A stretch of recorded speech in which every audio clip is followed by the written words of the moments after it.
Welcome to the first and last episode of the Living Writers Review podcast. I'm Dakota. And I'm Emma. And today we're reviewing 5 books that we read throughout the semester, starting with Arthur Kazakian's poem collection, The Book of Redacted Paintings. I rated it a 4 stars because I thought it was a very interesting story with a lot of loops and twists in it. I thought it was like different dimensions and everything like that. But my only negative was that it was an open ending. I'm like, I don't know what's going on. So yes. I rated it 5 stars because normally I'm not a fan of poetry, but this was the one poetry book that I absolutely loved. Like the story and the whole arc of it, following the disappearance of like his father's painting. And it was just really well written and beautiful prose. It was great. Yeah. And all the stories were very interesting. It was very easy to like dive into and stuff like Mm-hmm. It flowed very well. Yes. Like extremely well. The next book we have is Confessions of a Barefaced Woman by Alison Joseph. And I rated this a 3.5 because I too am not big on poetry. It's a lot harder for me to understand and get through. Mm-hmm. But I thought a lot of her poems were very relatable. It was just sometimes it felt like some of the like poems dragged a little bit, or it was like harder to get through. Mm-hmm. The one that really caught my attention was the one like the brother poem, because it was like she imagined this brother, but he's like not actually real. Yeah. And that confused me, and we never went back to it. And I'm like, I don't know what happened. I rated this one a 3 stars. I thought like the themes that she was talking about were really good, and I liked that aspect. It's just like I don't think I was the audience really. Like, Yeah. I didn't like there are some things that I missed because I didn't have like the context or like the experience associated.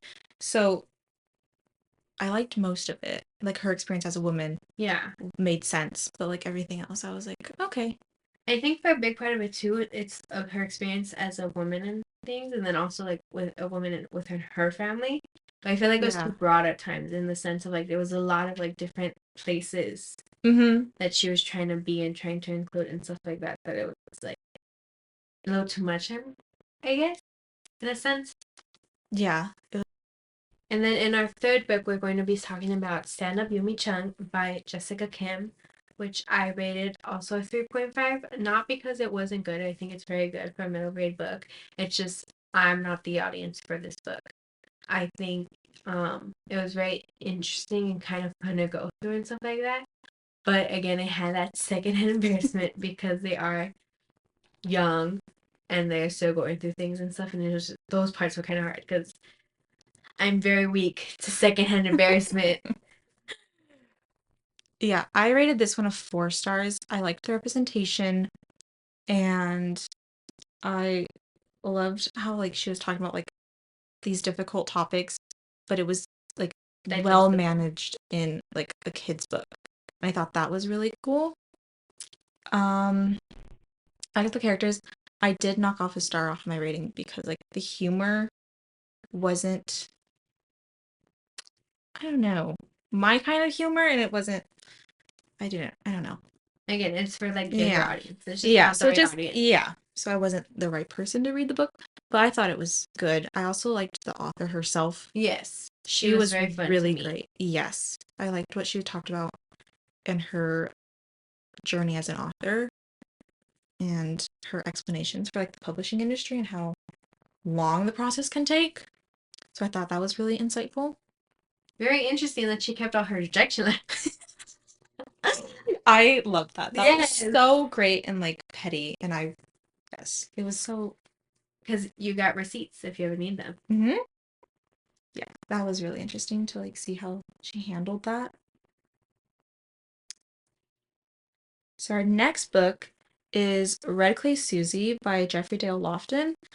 I rated this at 3 stars because I personally didn't connect with the story, but I really loved the writing and how detail oriented the main character was. because he's always like viewing the world in a very specific way, and it was very interesting to see how he viewed the world.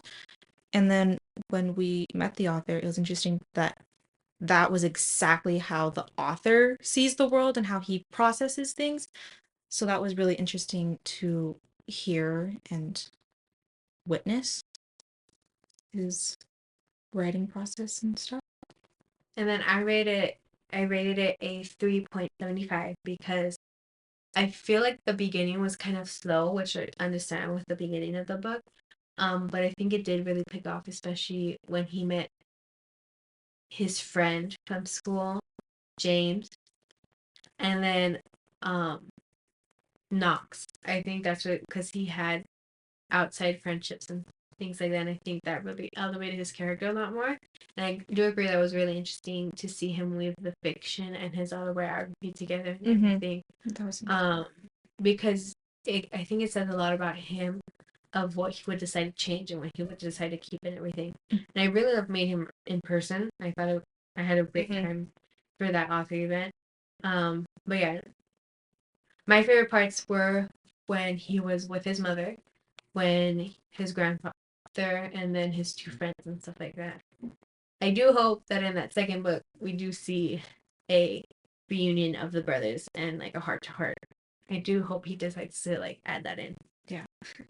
And then finally we have Zahn by Susie Ishtenham Zadeh.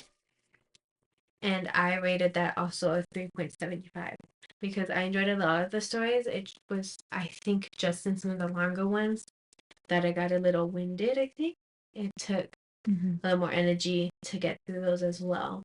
And I was really impressed with the variety that she went through and stuff like that because of it being a young girl who wanted to participate in that protest by taking off her hijab in public, and then to a woman who is a burlesque dancer at night and like a professional in the sense of like business and everything during the day. And then even like the difference with the ages of like young teenage girls and then older women who, who Yeah. like have these discussions of where their lives are and stuff like that.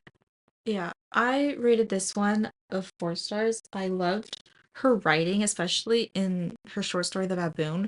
That atmosphere was so rich and phenomenal. I loved it. Like that's my favorite story out of the whole book.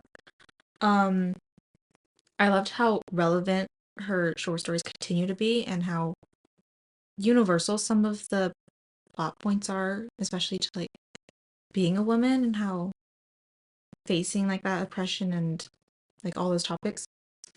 Um, However, I didn't connect to some of the stories, especially towards like the end. Like they were just, I think I missed the mark and like missed the point. But overall, it was really good and one of my favorites out of the books that we've read. I enjoyed a lot of it too. I think for me, the one that stuck out the most was the Venus one. Oh yeah, that one's memorable. Yeah, just because of how like drastic it is. I think with her being, from like a Muslim family to then also being a burlesque dancer, and then the change she had towards the end of it, where she's like not questioning herself about what she enjoys. Because I thought from the beginning, her using her culture as like a number or like a performance wasn't a very good idea, especially with like the drastic difference between the two. But yeah, it was very like shocking to see like her regret what she was doing and have it impact her so greatly. Yeah, I liked that one too. And that's a review of the books that we've read over the semester. Thank you so much for listening.